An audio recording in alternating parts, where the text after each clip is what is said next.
तो आज આપણે બનાવીશું લસણિયા બટેટા। સ્વાદમાં કોઈ પણ જાતનો કોમ્પ્રોમાઇઝ નહીં એવા આપણે સ્વાદિષ્ટ બટેટા બનવાના છે, લસણિયા બટેટા। તો મિત્રો બન્યા રહેજો આ વિડીયોમાં। તો આપણે લસણિયા બટેટા બનાવવા માટે 1 કિલો આ રીતની નાની બટેટી લઈ લીધી છે। ત્યારબાદ આગળના મસાલા જોઈ લઈએ। તો પહેલા સ્વાદ અનુસાર મીઠું, પછી 1 ચમચી હળદર પાવડર, પછી 2 ચમચી तीखू मरचू काश्मीरी, एक मोटू टमेटो आ रीते आपणे क्रश करीने लई लीधुं छे। त्यार पछी 1 मोटी चमची धाणा जीरू खांडेलू, त्यार पछी 1 नानी चमची वघायणी धाणा भाजी, अने आ रीते आपणे 5 થી 7 सूका मरचा लई लीधा छे, जे बहु तीखा नथी राखवाना। ने आ रीते खायणी दस्ता वडे आपणे खांडी लीधा छे। त्यार पछी 1/2 इंच आदुनो टुकड़ो અને 5 થી 7 ગાંઠિયા આપણે લસણના આમાં ફોલી લીધા હતા, કેમ કે આમાં લસણની ક્વોન્ટિટી વધારે રહેશે, અને 1 ગ્લાસ પાણીનો। તો આ રીતનો કંઈક આપણો એનો મસાલો છે। એક કુકરમાં પાણી લઈ લીધું છે, બટેટા ડૂબે એટલું, અને બધા જ બટેટા એમાં આપણે નાખી દેવાના છે।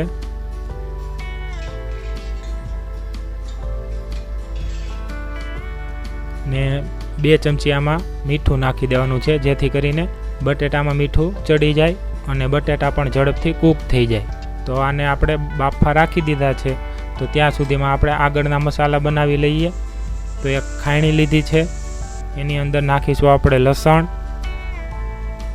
અને આદુનો ટુકડો અને થોડુંક મીઠું।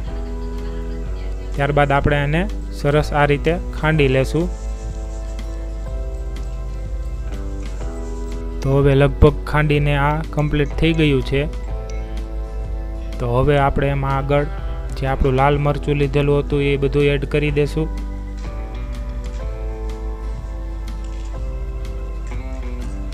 ત્યાર પછી સૂકું મરચું આપણે જે ખાંડીને રાખ્યું હતું એ પણ નાખી દેશું આમાં।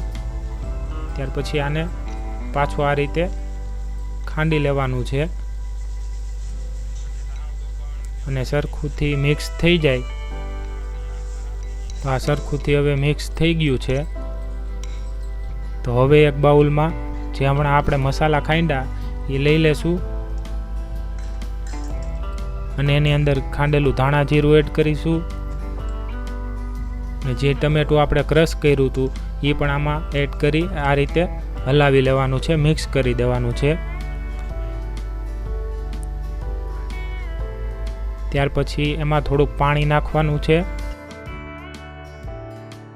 અને ત્યાર પછી એને આ રીતે વ્યવસ્થિત મિક્સ કરી લેવાનું છે।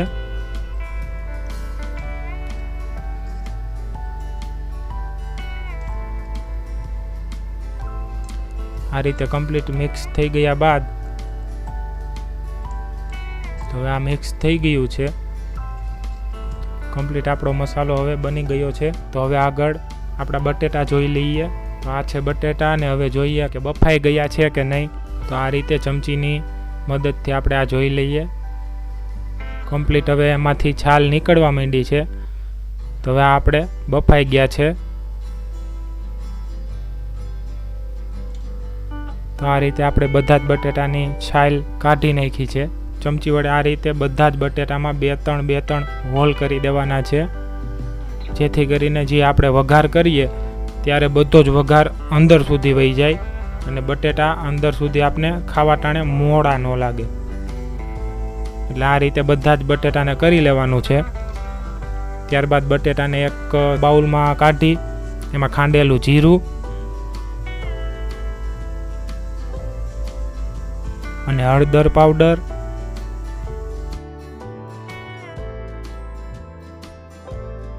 અને થોડુંક તેલ નાખી અને આ બધું જ મિક્સ કરીને સરખુંથી બધું કોટિંગ કરી લેવાનું છે, અને થોડુંક મીઠું, અને આ બધું આ રીતે મિક્સ કરી લેવાનું છે।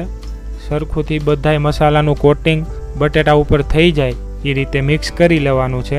તો હવે આપણે આગળ આનો વઘાર મારીશું। તો એક પેન લઈ લીધી છે, એમાં આપણે તેલ નાખી દઈએ। તેલનું પ્રમાણ આમાં થોડું વધારે રાખવાનું છે। તેલ ગરમ થઈ ગયા બાદ આમાં આપણે 1 ચમચી વઘાયણી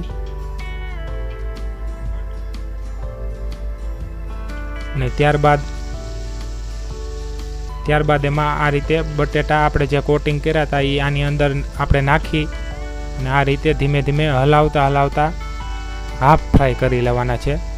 આ રીતે ફ્રાય કરવાથી બટેટાનો સ્વાદ આખો ફરી જશે અને એકદમ બટેટા ટેસ્ટી થશે. તો આ રીતે હાફ ફ્રાય કરી લેવાના છે.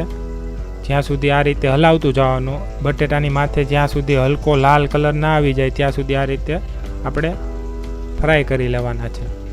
જો આ કમ્પ્લીટ હવે ફ્રાય થઈ ગયા છે તો હવે આપણે એક બીજો વઘાર મારવાનો છે.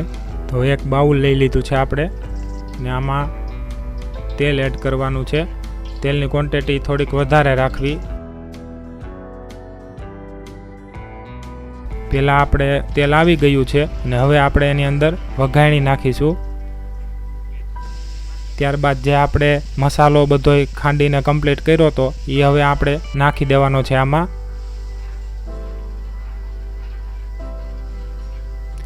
અને સરખુંથી આ રીતે બધું મિક્સ કરી પછી આને ચડવા દેવાનું છે.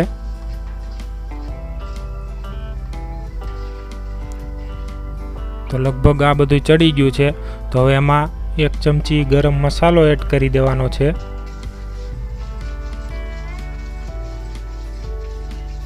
ત્યારબાદ આમાં આપણે થોડુંક પાણી નાખવાનું રહેશે, કેમ કે પાણી નહીં નાખવાથી થોડોક મસાલો આપણો બળી જશે, એટલે થોડુંક પાણી એડ કરી દેવું.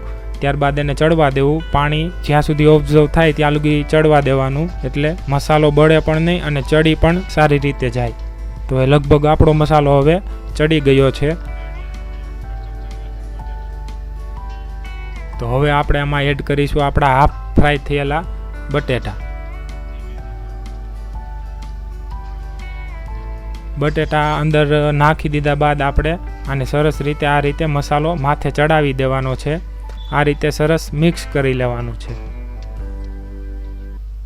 અને પછી આને બહુ પાકવા દેવાનું નથી, કેમ કે બટેટા પણ આપણા પાકેલા છે, મસાલો પણ પાકેલો છે. પાણી બધું ઓબ્ઝર્વ થઈ જાય ત્યાં સુધી જ આપણે આને પાકવા દેવાનું છે. તો હવે આપણા બટેટા તૈયાર છે. તો આની માથે હવે આપણે ધાણા ભાજી એડ કરી દેશું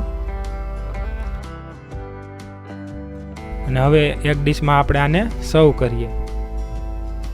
તો છે ને મિત્રો, એકદમ મજેદાર રેસીપી. જોતા જ મોઢામાં પાણી આવી જશે એવા આ બટેટા તૈયાર થયા છે. તો તમે આને રોટલી સાથે અથવા ભૂંગળા સાથે ખાઈ શકો છો. તો હાજર છે આપણા લસણિયા બટેટા. તમે પણ ટ્રાય કરજો. જો તમને આ રેસીપી ગમે તો તમે કમેન્ટ બોક્સમાં લખજો. અને આવા જ અવનવા વિડીયો આ ચેનલ ઉપર મળતા રહેશે. તો આ ચેનલ લાઇક, શેર અને સબસ્ક્રાઈબ કરો. અને આ ચેનલ નવી છે તો આને સપોર્ટ કરજો. તો ફરી પાછા મળશું આવા જ કોઈ નવા વિડીયો સાથે. ત્યાં સુધી જય માતાજી.